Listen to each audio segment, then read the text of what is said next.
So for those of you that are just joining, this event is really special because we're hosting it as part of the PNW Expo. If you don't know about the Expo, then go check us out. Nee will post a link to the Expo. Such amazing speakers, through the weekend, like yesterday and today.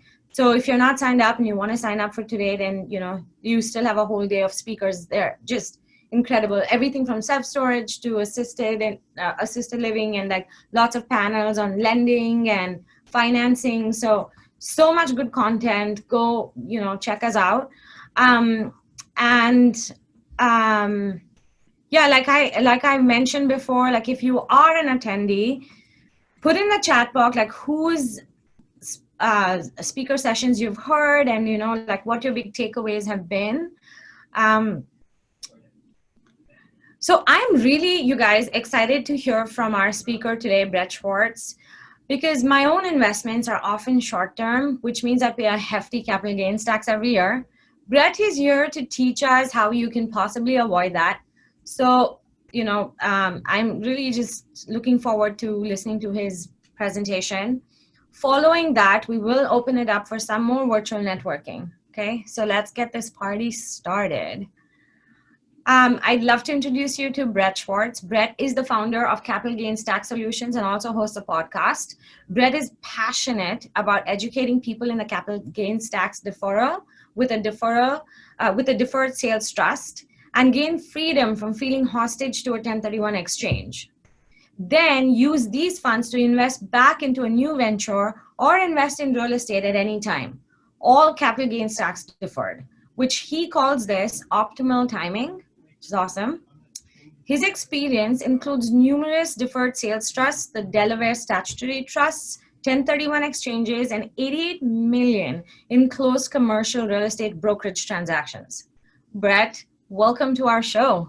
So this is going to be titled The Three Secrets of an Optimal Timing Transformational Exit Plan. So most fix and flips, most commercial real estate owners, they struggle with capital gains tax when it comes to selling their highly appreciated assets. And that could be short-term or long-term. And when they do, they're faced with 30 to 50% in capital gains tax and depreciation recapture.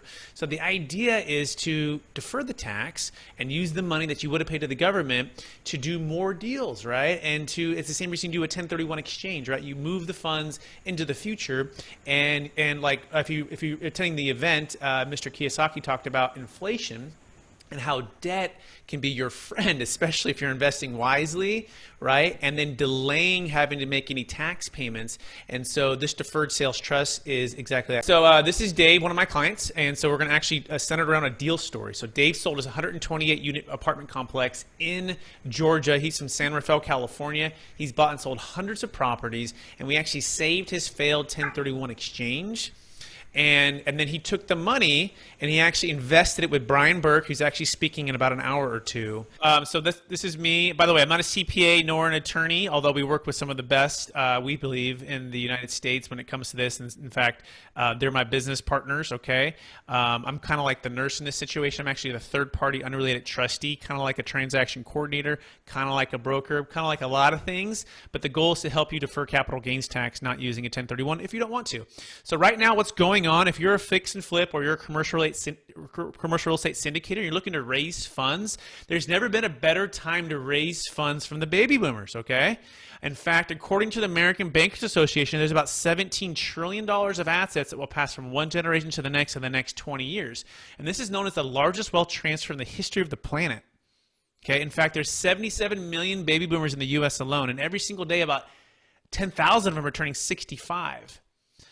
What are they faced with? Well, part of the storm not only is all of that wealth that's tied to high-end primary homes, businesses, and commercial real estate that they're looking to get out of the toilets, trash, and liability, and looking to give it to a younger generation who can help invest that with them and can continue to earn money on that. But they're also are challenged with interest rates that are hovering near 40-year lows, and they've even dropped lower now since COVID-19, which is propping up real estate values in some ways, okay? Also, real estate has appreciated a great deal over the years with low inventory, very low cap rates, and deals are harder and harder to find, okay? So you couple that with a 1031 exchange, which is a very short window to find something. We call that the shotgun wedding. Don't get married to an investment in a short period of time that could cause you pain, right? Make sure you take your time to find the deal that makes sense. So that's the storm that's facing them. And in fact, a lot of them will not sell because of this 33 to 50% of their gain being wiped out by capital gains tax and depreciation recapture. But also, a lot of them do sell, and every single day, high net worth primary homeowners, business owners, stock, investment real estate, cryptocurrency owners, they pay hundreds of thousands to millions of dollars in capital gains tax when they don't have to. Okay, and Dave was sitting in your position about 1 year ago, and he was learning about the deferred sales trust for the first time. And you see, he has bought and sold hundreds of properties, used 1031 exchanges over 30 years, and he was selling his $7.6 million Georgia property right here, 128 units. And he didn't want to start over with a new 1031 property. In fact, he thought he might want a 1031, but he looked at the cap rates at 4.5% to 5% and said, this doesn't make any sense. And then COVID-19 hit, and it definitely didn't make any sense. So he called me up and said, Brett, I'm not going to touch real estate probably for 6, 12, or 24 months. I'm not sure how this COVID-19 is going to work out, but I don't want to do a 1031. Can you save my failed 1031 exchange? The answer is absolutely. So we saved his failed 1031. He put 3.1 million into the trust. We saved him 1.1 million in tax, and then immediately he put 2 million into a Reg D deal with a gentleman named Brian Burke. It's a multifamily investment fund. And so if you're listening to this and you're trying to raise funds, right, from friends, family, or individuals, ask yourself, how are you doing that? And how are you going to help add value to them versus every other operator or syndicator? He also put $500,000 with Joe Fairless into a multifamily deal in Texas, Vista 121 for that deal. Okay, so how are you going to separate yourself from everyone else who's trying to raise funds or do deals? Well, one way is the deferred sales trust, because you can say, hey, Mr. Seller, or my friend here, you're selling a high-end primary home. We just closed an $8 million deal in Palo Alto yesterday, or Thursday, and we saved them hundreds of thousands of dollars, a primary home. As you realize, you cannot do a 1031 with a primary home. But if you came to that person and said, hey, we have a way, connect with Brett, he's a strategic alliance of ours, I want to show you how this thing works. He'll show you how it works. All of a sudden, those funds can go back into your own deal, okay? So that's what Dave wanted to do. Realize their motivation for baby boomers, a lot of them, is to be done with the toilets, the trash, the liability, to be done with the headaches of evictions and all of that stuff. They want to just enjoy their wealth. They want to retire. They want to spend time with their grandkids. They want to relocate and to move different states. But a lot of them feel trapped by this capital gains tax, okay? So who is this presentation for? Well, it's for anyone who's trying to raise funds or anyone who's selling a highly appreciated business, investment real estate, primary home. It could also be fix and flips, right? You can be doing 3 or 4 or 5 a year, and every single deal you're doing, you're making, $40,000 to $60,000 of a gain, and you're paying anywhere between, it's ordinary income, a lot of those, so it could be as high as 40%. And you want to just roll multiple one of these into this deferred sales trust, which you can do.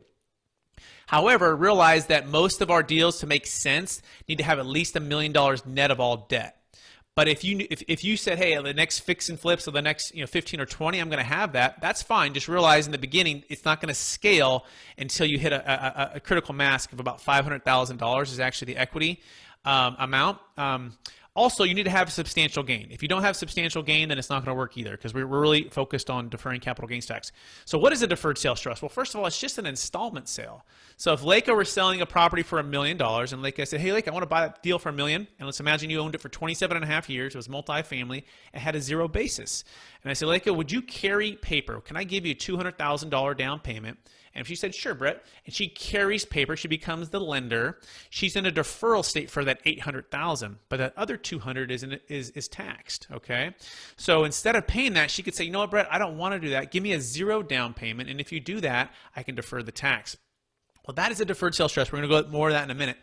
But really what I want you to understand is there's 2 ways of approaching this world, I believe, of capital gains tax. There's the old way. It's just like Blockbuster. And Leica, do you remember going to Blockbuster when you were younger? Right? You used to walk in on a Friday night and you wanted to buy, you wanted to get this movie rental, and you're excited because you could see that cardboard box that was pushed out, so you knew it was there. But as you're walking up to get it, somebody's just a couple steps ahead of you and they grab that same movie and they look at you and smile, and you're like, oh my gosh, like you just broke my heart for tonight. But you knew that everyone wanted that same movie, and then you go home without the movie, right? But even if you got the movie, Leica, you have 3 days to return it, right? And even if you returned it, if you didn't rewind it, you got another fee. Well, that's like the 1031, right? You have to buy something you have to identify within 45 days, close within 180. It doesn't even work for short-term rentals because you haven't established what's called long-term capital gains tax, which is typically a year of ownership or more, okay? And then you always have to tend to overpay, right? You sell high and you're like, great, I got a great price. But then 180 days later, you're buying higher. And what did our parents teach us to do, Leica? They told us to sell high and buy low. They didn't teach us to sell high and then buy higher 180 days later with more debt, which is the third reason it's like Blockbuster. You have to take on all this debt because it's equal or greater value. So the Netflix is the other way to do things, right? You can just be seamless at your own time. The movie's never checked out. You don't have to drive in the snow or the rain in Seattle to go, maybe get in a car wreck on your way to Blockbuster. You can just play it. Where that's like deferred sales trust. You don't have to buy if you don't want to. You don't have to go back into real estate with any particular time. You don't have to take on any debt if you don't want to. You can actually invest it in stocks, bonds, and mutual funds if you want to. You can do fix and flips with it. You can put it into commercial real estate syndications. You can do it for a business deal. We just sold a business property or a business for $2.6 million for a client, and he deferred $600,000 of capital gains tax. All right, and now he's using those funds, all tax deferred, to build 80 units in Tennessee. And so this is the beauty of the deferred sales trust. Okay, so again, the 1031 exchange, the timing deadline's not good. It's the worst time to buy when you have to buy. Also, the depreciation schedule travels with the 1031. Robert Kiyosaki talked about taxes and depreciation, okay? And one of the best reasons to own real estate is for those reasons. You can reduce your taxes because of the depreciation. However, if you own long enough, guess what? Your depreciation schedule goes to zero. Or if you do a 1031 exchange, the depreciation schedule travels, which is not good. So the intent is to get a brand new depreciation schedule. The challenge is that the 1031 is not friendly to that. The solution is the deferred sales trust. You can get a brand new depreciation schedule buying it through the deferred sales trust. And the last one is the entity must move with the 1031. So most commercial real estate syndicators, they don't allow 1031 money into their syndications, nor do they, when they sell, do a 1031 because a lot of investors want to go separate ways. In other words, the whole entity must move. The deferred sales trust, we can do individual ones for each person, and they can defer their capital gains tax. And the last thing is the 1031 exchange, lack of diversification. There's a time to sell and a time to buy real estate. There's a time to do fix and flips. There's a time to do multifamily syndication. There's a time to get out of retail, which is get out of retail right now, right? Run from retail. There's a time to get into industrial, right? So the key is, how do you diversify when you have to sell one single entity and buy one single property? Well, that's the challenge. A 1031 exchange doesn't really allow you to do that very well. The deferred sales trust, you can do that. So back to the Dave story. Dave, he actually has put, again, multiple syndicators. He put into hard money lending with Brian Burke, and then he's putting into multifamily fund with Brian Burke, and then he's putting with Joe Fairless on another deal. And so for you guys listening to this, you can say, hey, Leica, I've got a property I want to sell, and I like to diversify a little bit, and I'd like to do some on my own and some with Leica. Yeah, you can do that, which is pretty awesome. So as a quick background, I started at Marcus & Millichap in my career as a commercial real estate broker, and I've sold about close to $100 million now in commercial real estate. And I also own real estate myself too. So I'm a real estate investor. I grew up in the Bay Area and Mission, San Jose, Fremont, kind of Silicon Valley area, helping my dad build houses and then have rentals. So I've been in it all my life. I love cash flow real estate. But in 2008, something happened, right? There was a big crash and people got hurt. And this is where I said, you know what, there's got to be a better way. And I started looking out for ways that were better. And kind of like a lot of you now who are attending this conference and you're hearing from people that are smarter than you and have more experience, I found somebody. And that person was my business partner. His name is Robert. And he's the co-founder of the Deferred Sales Trust. He's a financial advisor. And he told us about this deferred sales trust and how it could have saved so many of our friends and family and clients who literally, some of them lost everything. They built it for 20 or 30 years. I don't know if you've ever been so scared. I know I was. I was also a brand new agent just trying to make it in the business. And I didn't have a lot of money, my wife and a child at home. And I just wanted to, I wasn't Leonardo DiCaprio. I was one of these guys in the back trying to figure this thing out. And so I did what every good entrepreneur does. And I went and got a side job. This is our favorite restaurant, my wife and I's Cheesecake Factory. So by day, I would be making cold calls, 100, 200 calls, as many calls as I can make to try to help people sell real estate. Okay. And by night, I'd be at Cheesecake Factory. So this is not me in the back, but this is actually my manager here on the left. His name's Kerry. But I'd literally have the same tie on, Leica. that I had at Marcus and Millichap, and I would just drive over and change my outfit a little bit, and I'd be looking out for like clients who were eating at that restaurant that I was trying to sell their $1 million property. So it's kind of like a guy in Hollywood, right, trying to make it on the set of a studio, and by day I'm trying to do these acting gigs, and by night I'm working at a restaurant. But that was my story, but I had to win. I loved the business. I loved what I had the opportunity to do to help people, and I learned through the fire. Okay, and I focused on implementing the plan of the deferred sales trust for my clients. And as I did that, my business started to grow. And fast forward, we've been able. My wife and I's dream has always been to be able to be business and entrepreneurial. I've been able to do that, and we have 5 kids now. We live in Sacramento. And now I teach and speak about the deferred sales trust all over, mostly on the internet now. Before I would travel over the Bay Area and such. This is actually up in Washington, near Spokane, or Wenatchee. If you guys ever been to Wenatchee, you guys know where that's at? So this is Wenatchee. It's like a beautiful mountain in the back. It's like the girl who's she's like a sleeping lady. I don't know if you heard of that one, but anyways. I discovered the hard way to do this, and I want to teach you real quick, kind of an intro. We don't have total time to do all this, but I want to kind of give you the easy way of how to do this. And by the way, if you've been struggling with capital gains tax, this is probably why. And it's not your fault, by the way. Your CPA doesn't know about this, or if they did, they would have told you. And also, your commercial real estate brokers and 1031 exchange companies, they don't want you to know about this. Why? Because they don't get paid unless you do a deal. And I do 1031 exchanges. I get huge commissions. You know, one of my largest checks was like for $130,000 commission. I think it was $127,000. It was crazy. I'm like, you're going to pay me $127,000 for finding you this deal, and I brokered it, and I added value the best I could. But that's the 1031 game. That's the Marcus and Millichap. That's the CB Richard Ellis. That's what they want. They want these big commissions, and there's nothing wrong with that if you can find a deal. I just don't want you to ever overpay for a property, right? I want you to have freedom from capital gains tax. And this is also why the exchange companies, they don't get paid for doing deferred sales trust. Although we have exchange companies that allow it, and we'll talk more about that as well. But that is the challenge. The 1031 exchange, it's just a blockbuster way of doing things. These are all reasons. At the end of the day, a lot of people just are tired of the 1031. It's the blockbuster. We want Netflix. It's the old taxi cab. We want Uber, right? It's all of those things. And what's cool is you can actually have a transformational exit plan. You can actually do this now with the deferred sales trust. And by transformational, I mean this. You no longer have to be forced into a transaction, right? You can buy whenever you want. You no longer have to go into a bunch of debt and be scared that the banks are going to come after you, because you can just sell at optimal timing and sit on the sidelines, right? You no longer have to be lack of diversification and just into one single asset type or one single property. You can actually go into multiple properties at any time with different syndicators across the U.S. Okay, so these are some of the, I don't have time to go into all the exact secrets. And Leica, how are we doing on time, by the way, just so I know? We have another 10 minutes. Okay, cool. All right. So let's cover as much as we can, okay? So this is secret number 1. It's called 1031 exchange hacking, how to legally break free from capital gains tax and find freedom to buy and sell your business or property without ever worrying about a 1031 exchange ever again, okay? So this is the story. This is Leica, right? She feels trapped. She's frustrated because she just sold her property.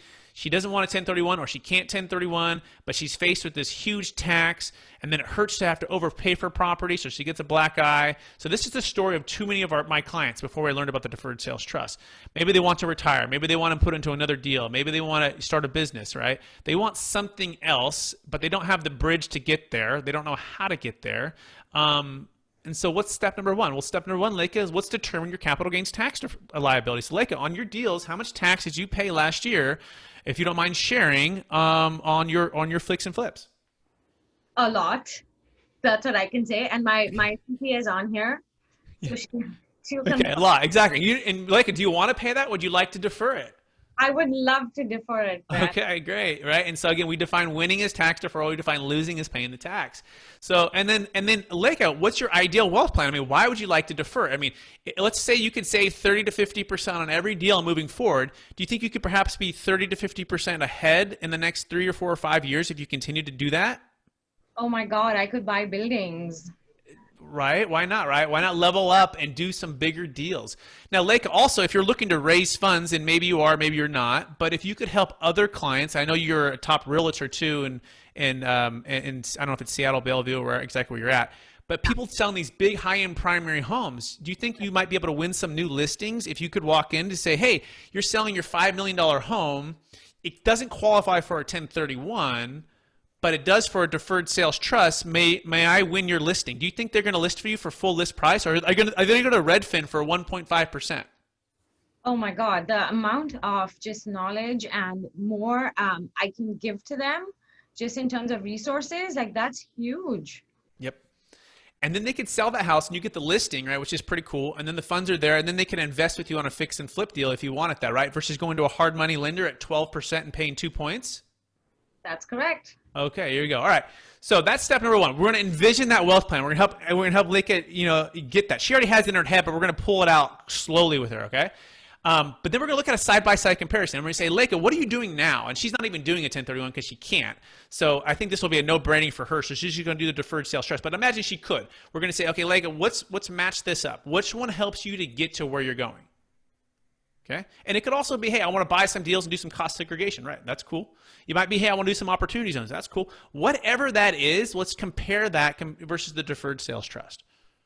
Okay. Step number 3, Leka, you want to talk with some clients who have done this? Yes. Okay, cool. So you can talk with Dave. You can talk with Steve. You can talk with Miles. You can talk with all these people that have closed it. Step number 4, we're just going to fund your deferred sales trust. TD Ameritrade, where the funds can be held, Leka, if you want to put it in stocks, bonds, and mutual funds, which is pretty cool. Funds never move without your signature. So this is Dave. So I want to reiterate, Dave sold his property. He placed $2 million into a multi-family private opportunity fund. You can go to capitalgainstaxsolutions.com and you can hear Brian Burke, who's going to be speaking in an hour, talk about this story, okay? And the key quote for him, though, was, Brett, I've got approached with this stuff for 30 years, and no one's been able to figure out how to do this. And people come up with all these different ideas, but they never actually execute. And he goes, but Brett, you made me a believer when the $2 million hit the bank account at it's called Praxis Fund, okay? So that's pretty cool. You can listen to that. So how does this whole thing work? Oh my gosh, we only have a few minutes left, but we're gonna dive into this actual detail here. And so we're gonna do a deal that let's do the $26 million home that sold in Newport Beach. Okay, so this couple was getting a divorce and they needed to sell. So Leka, are there any $26 million homes in Bellevue or like Seattle or anything like that? Yes. Lots of $26 million homes. They're not easy to come by, but yes. Okay, so Leka, remember, a 1031 does not work for a primary home, right? Because it's not a rental. But they have what's called a 121 exclusion, which if they live there the last 5 years, they get a $500,000 exclusion if they're married and $250,000 if they're single. But guess what this couple was faced with? They were faced with a $26 million sale and $6 million in capital gains tax. Ouch. That's above their $500,000 exclusion. So Leka, do you think you could win the listing if you walked in and say, hey, I'm going to help you save $6 million in capital gains tax? Yes. Pretty cool, right? So how do they do that? Well, basically they had this $26 million sale, and instead of selling directly to the cash buyer for $26 million and receiving what's called constructive or actual receipt, which would have triggered this $6 million, we're going to just do one extra step. And this is the step. We're just going to sell it to this trust right before close of escrow.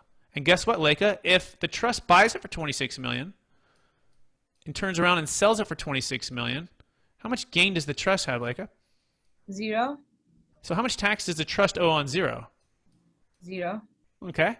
Now, Leka, if you carry a note, okay, or your clients do, a promissory note, 100% carryback, and the clients receive a 0 down payment, $26 million. How much tax is triggered today if they receive $0? Nothing. You got it. So this cash buyer, he comes with the full cash for $26 million, or a lender. He probably needs to get a loan because not a lot of people have $26 million sitting around. He's going to put the $26 million into the trust. So Leka, you just became the lender, or your clients just became the lender. Okay, and this is IRC Section 453 for the CPAs that are listening. This is not IRC 1031, which is completely different tax code. Okay, now you're going to get, it's going to be set up as a 10-year note at 8% compounding is where most of our notes are set up. So it owes you the full $26 million plus 8%. At the end of 10 years, you can renew. You can put it into your living trust and pass it on to your kids. But this is the cool part. Like, are you ready? 26 is sitting here now in this bank account. Now, you're the chairman of the bank. Like, where would you like to invest this $26 million? On a nice island somewhere. Okay, cool. So we're going to go buy a little apartment complex on an island because we do need to make it investment purpose. It cannot be like a primary thing, Okay. okay? But Okay. maybe you're renting that island like Airbnb and out for a year, which is pretty cool. Sure. Okay, but let's just say you put 5 million into this deal here. Let's say you put another 5 million into the stocks, bonds, mutual funds. You diversify, right? You would do some hard money lending with another 5 million. Mm-hmm. And then maybe you do some fix and flips for like five. I don't know how many millions I have left here. Five. Okay. But the point is you diversified, okay? All tax deferred, by the way. The 6 million that you would have paid to the government is at a zero interest. And they say, Leica, as long as you invest it into these types of investments and you don't take what's called constructive receipt, this 6 million is at a 0% interest. So when would you like to pay that back, Leica? Never. Now, how long is it going to take you to double this 6 million, Leica? Depends on the market. It does. Well, I'll give you a quick answer. It's about 7% compounding over any 10-year period. It's called it's the rule of compound interest. And in 10 years, guess what? This 6 million that you would have owed to the government is 12 million. Okay. Now, in the meantime, you might want some income, right? You want to actually have some fun, right? I don't want you to just defer the tax and not have any fun. So most of our clients will live off this 8% interest. Okay. Most of them actually do like 5 because they don't want to dip into the principal. Mm-hmm. But it's ordinary income. Realize that, okay? As long as you don't dip into this 26 million, you're just paying ordinary income. In fact, about 70% of our clients don't actually take any income. They say, I don't want any income. Just let it compound. Why? Because you're like I'm a rock star real estate agent and business professional, and I'm making high income. So I don't want any income. I want this thing just to compound. So think of it kind of like a 401k, like you're just stashing it away, or like an IRA is a better way to do it. And you're not having to take income, although it's just compounding. And then you retire from your real estate, realtor gig, and your income drops to 0, and then you start taking income. Or even better, you move out of Washington to like Nevada or Florida or Texas, and then you start taking income. So then you're like, oh my gosh, Brett, this can all work. Yes, yes, yes. So what is the track record on all this? And I know I went through this pretty quick, and you might have some questions, but thousands of closes now, 25-year track record, 15 no-change IRS audits, national law firms. We have strategic alliances across the U.S., including thousands of financial advisors, but most people just don't know about it. Why? Because they don't have someone who's actually done it, right? Until you have somebody who's actually had clients do this. And in fact, the first time, Leica, you did a 1031 exchange, maybe 10, 15 years ago, or helped a client do one, you didn't know what it was, right? And then you got a guide that was a few steps ahead of you, and they helped you do it. And now you know how to do it. Or the first time you sold a house as a realtor, you didn't know how to do it, but you had somebody kind of mentor you and walk you through it. And that's the goal of this. If you're a business professional listening to this, if you're a CPA, if you're a realtor, commercial real estate syndicator, we want to give you this, okay, and empower you with it, with the Netflix, not the Blockbuster. So I'm going to stop there. Lake, any questions? And I think I'm out of time, right? Yes. We do have a lot of questions, Brett, that I'd love to get to. So maybe a couple more minutes, and then we can take questions. Yeah, you want me to keep going? I'd love to keep going. Okay. Yeah. Okay, cool. So I'm going to clear this, and I'm going to keep going. And again, who this works for? It works for a primary homeowner, business owner. One of the largest car dealerships was an $80 million car dealership in California. Tech entrepreneurs. It works for dentists, veterinarians, optometrists, collectibles, artwork, Bitcoin, cryptocurrency. It works for investment real estate. It could be S Corp, C Corp, LLC. All types of high net worth clients, okay? Now, this is an actual client of mine. I'm a multifamily broker here in Sacramento. Okay, and I sold their property for $270,000 per unit. Flat roofs, average rent's $1,400. Renovate it, 2s, 3s, and a couple 1s. Nice property, nice location. They got out in December, and they're looking at a 1031. They're like, these 4.3 cap rates don't make any sense. Why am I going to take on all this debt and overpay? I know it's a seller's market. See, Steve grew up in Napa, California. You ever been to Napa Lake with all the wine and all that stuff? Once a year. You got to get there. Okay, good. Yeah. So his family owned about $30 million of multifamily. So he grew up in the business. His parents are realtors, really successful. Never done a deferred sales trust. He chose a deferred sales trust. Why? Because he goes, Brett, the deals just don't make sense. And guess how happy he is? He's very happy because March hit. And what happened in March? Well, we're kind of still going through it with COVID-19. And values we think are going to drop. So he's just sitting on the sidelines. He's out of debt. He's tax deferred, and he's waiting to strike. Okay. Also, by the way, his partner had to go a separate way. His partner had a death in the family, and he had to take his money a separate way too. So it also forced him not to be able to do the 1031. This is a transactional attorney, a client of mine. He's actually does transactions. He sold his own business in Vegas and used the deferred sales trust. And these are just a few other deals that have closed. The largest one ever was a $125 million commercial real estate syndication deal in San You Diego. buy a property, buy it within the trust, and then if you sell it I'm sorry, again. someone's talking. Yeah. Maybe we can. Oh, I see what you're saying. You want to mute them, sell like your property, then you buy another property, then you sell again to a deferred trust.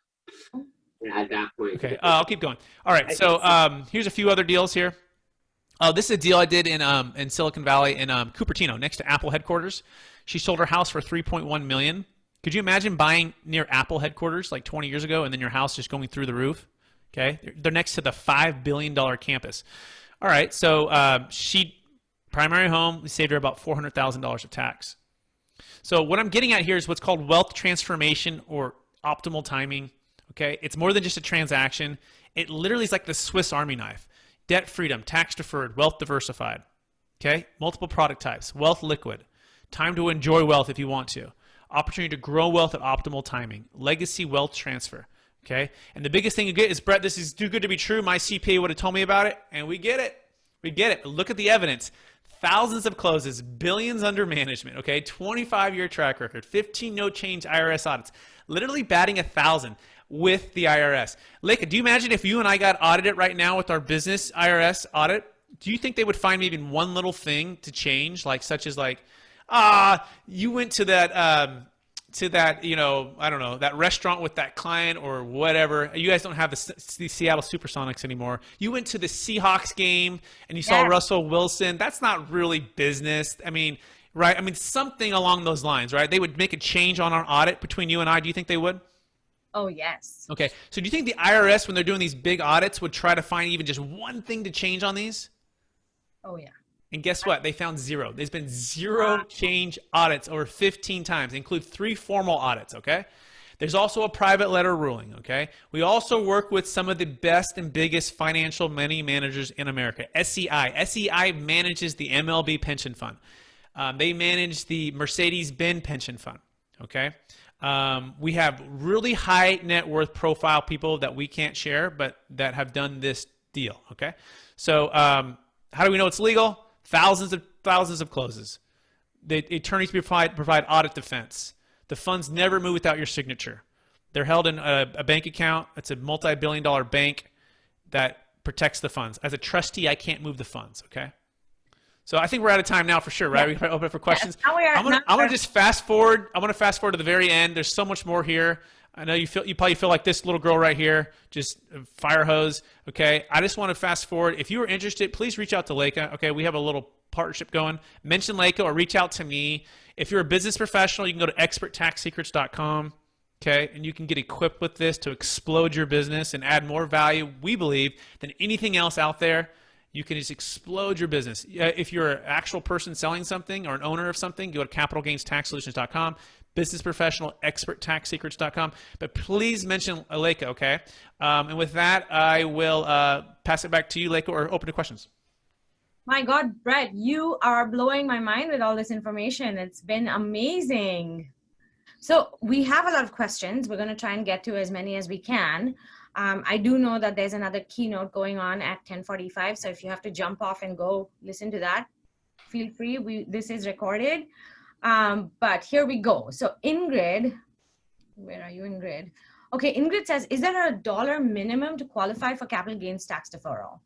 Yeah, it has to make sense. So our minimum size deal needs to be $500,000 at least of net proceeds into the trust. We really like $1 million or more, but 500 is like the bare minimum. So closing costs 500, and then the actual gain needs to be probably at least $300,000 to $400,000 of gain in order to give at least $100,000 of tax liability. Okay, so what is the actual check you rate to the state, federal, government? If that's 100,000 or more, good. If it's less, just pay the tax or do something else, right? Or do a 1031 if you can, or do an opportunity zone, or do some cost seg. Right now, if you said, well, Brett, I'm going to have the first one's only 80 and my second one's 60, and then, yeah, you're doing fix and flips, you're doing like multiple ones. Okay, cool. then as long as you're going to be doing multiple ones in a short period of time, we're just going to roll it all into the trust. So for you, Leica, what we would do is create a trust, and every deal that you sell, you're just going to roll it in there. And as soon as we get over that $100,000 of liability, that's when it's going to scale. But the first 50 or 60,000 bucks, not going to scale. Got it. So Renata asks, when do you pay taxes? It's deferred to a later time? Yeah, same thing, same until you receive actual payment, okay? So most of our clients like to pay the tax the second day to never. So what they'll do is they'll keep the principal intact and they'll live off the interest and pay ordinary income tax, but they can maybe depreciate some of that too if they buy a new deal. And eventually if they want to dip into the principal, they can. It's your money. You can do whatever you want with it and then pay tax on that. It's the same idea with the 1031. When do you pay it on a 1031? Well, when you stop 1031ing, right? And you cash out. So that's the idea. Most of them never want to cash out. They just want to live off the interest, pass it on to their kids, keep it going. Got it. So Ashley, I think that also answers your question. Greg says, who in the state of Washington can help do this? I think Brett can help you do it. It doesn't have to be in the state of Washington. Correct. Right? I'm national. Yeah, we just closed a deal in Texas, Alabama, and I haven't closed one quite in Washington yet, but I can help you in Washington, California, all over the U.S. Bob says, so for properties being sold, you're saying 1.5 million sales price is the minimum for all of, what is the minimum? Okay, yeah, I think Brett already answered that. What if trust assets fail to perform? Obligation still exists? Yeah, great question. So let's imagine it goes to zero. Well, how much tax do you owe on zero, Leica? Zero. You got it, right? So, and then, but to the other point too, though, where were you going to invest in anyways? Would you like to have 30 to 50% more of your gain or less? Like we can literally mirror what you would have already done. Got it. Right? So you might as well, it's a mathematical equation. Right. Any other questions, you guys? What is the time period you suggest to be able to hit this 100K in taxable income? I'm not sure I understand the question. Yeah, Mauricio, do you want to unmute? Yeah, so if you mentioned it, this makes sense. If you've got, if the gain is 500,000, the taxable is about 100,000. If you're doing multiple deals, you don't have that off of one deal. What's that time period that you suggest for those? Oh, I see what you're saying. Yeah, within like a year, and also, I mean, if like I said, look, I'm doing 5 deals this year and 5 deals next year, and I'm gonna be doing this for the future, well, then I would say that's okay. It can take 2 years, but what we don't want is just like you're doing one deal and it's like $300,000 of equity into the trust and like 50,000 of deferral, and you're not going to be doing like this is the only deal you own, right? You're not doing more deals. We would just say, sorry, it's just too small, right? So it's really about your total portfolio and your total plan and what that looks like, and how quickly can you get to that $100,000 of tax liability deferred, and how quickly can you get to that $500,000 of net equity. And it's your decision, right? We just want to let you know that the math really only starts to really work as soon as you hit those levels. And I'm guessing the math only works at those levels because there's obviously a cost associated with doing it. Exactly. Yeah. Thank you. Yeah, you're welcome. Hey, so can you use the DST at the down payment for a new investment? Yes, absolutely. So this is the beauty, right?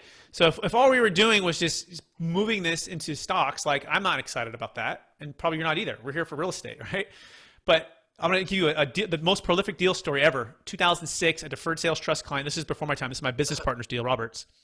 He sold in Minnesota. This guy's worth hundreds of millions of dollars, okay? He sold a $20 million asset. He's looking around for a 1031, not making any sense, Don't buy, seller's market. Moves into a deferred sales trust. Literally, that property that he sold 5 years later was foreclosed on by the bank. And the bank called him and said, hey, what do you have? I mean, or do you want to sell this? You want to buy this back? And he said, yeah, sure. What's the price? 40% less than what you sold it for.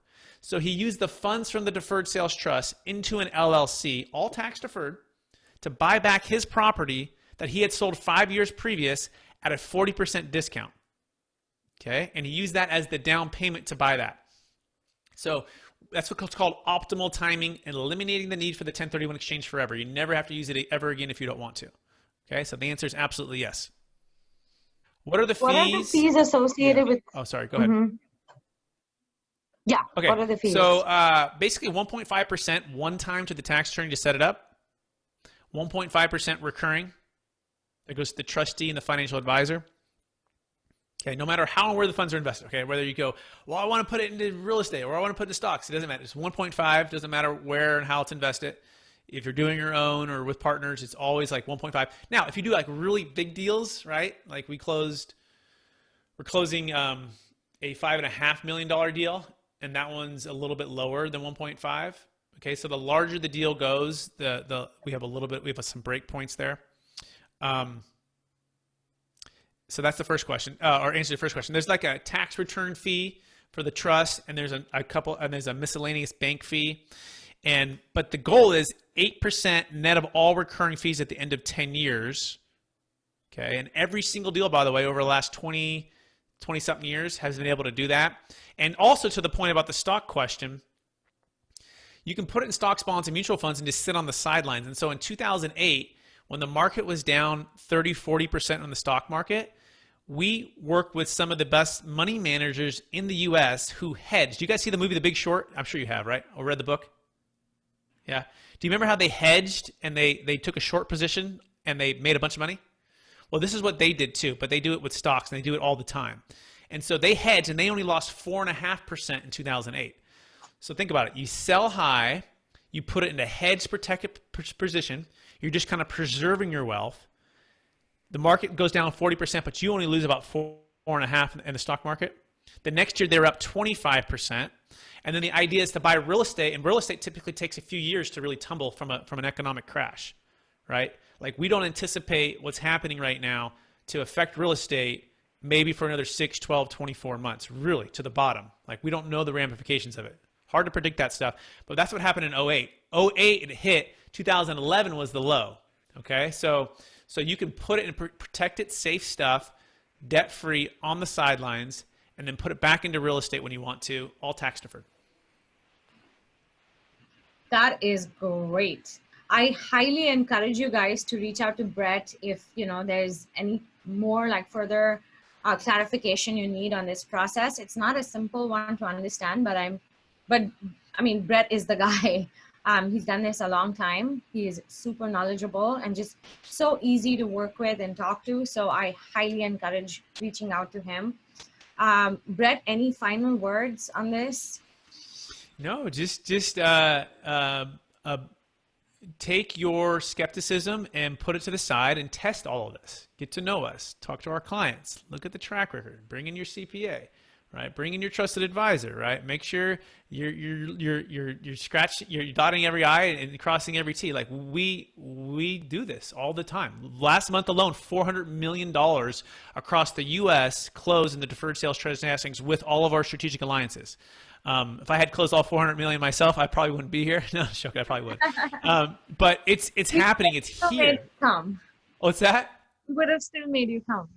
Yeah, exactly. Yeah, we are working on some really big deals and some stuff, but yeah, that's really the focus here. So I want to help and empower you with it, whatever walk of life. If you're looking as a business professional, experttaxsecrets.com. If you're actually an owner, capitalgainstaxsolutions.com. Go to our podcast, Capital Gains Tax Solutions Podcast. We just had Kevin Harrington on from Shark Tank. That's pretty cool. And he had never heard about it, and you can see his reaction as I go back and forth with him on the podcast. You go to our YouTube channel, just reach out to us, just start to get to know us, and we'd love the opportunity to work with you. No, this is awesome. Brett, if you could go ahead and put your contact information again in the chat or even on the screen, that would be great. Yep, here we go. I'm going to put it on the screen right now.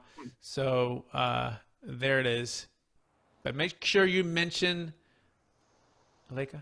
Okay. Awesome. You want to give her guys, this is so awesome. Thank you all for joining us, and your support means so much. This is, we have such a great community, which is why we keep doing this, and we bring you like awesome speakers like Brett. So, join our YouTube channel. I know you can't attend every one of these, but there's great content on it. So subscribe to that so you can go back and watch it. You can fast forward, whatever you need to do. And check us out again. Like we're coming up. I think we're our next meetup is scheduled for a month from now. So just come back and check us out. And thank you again for joining us. Enjoy the rest of your weekend. Brett, thanks so much again. Thanks, everybody. Bye. Yeah. Bye, guys.